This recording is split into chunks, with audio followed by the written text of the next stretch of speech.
Surat railway સ્ટેશનના traffic એરિયામાં પેસેન્જરોની ભીડની તકનો લાભ લઈ મોબાઈલ ફોનની ચોરી કરી નાસવા જતા ચોરીસમને રંગે હાથે ઝડપી પાડતી Surat railway police inspector Shri JB Mithapara Surat railway police સ્ટેશનની સૂચના મુજબ Surat railway police station party ગુના નંબર 160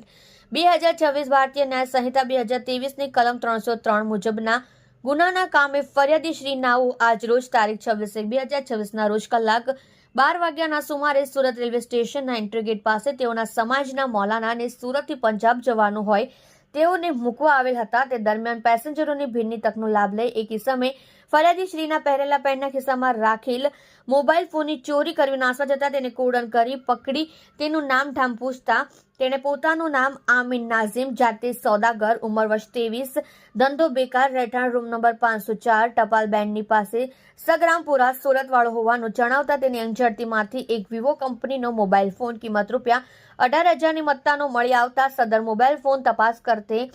કબજે કરી સદર ઇસમને અટક કરી કાયદેસરની કાર્યવાહી કરી પ્રશંસનીય કામગીરી કરેલ છે. આપ જોઈ રહ્યા છો ગુજરાતની સૌથી પહેલા ખબર આપતી Surat express news channel director Rajesh મંગલેની સાથે.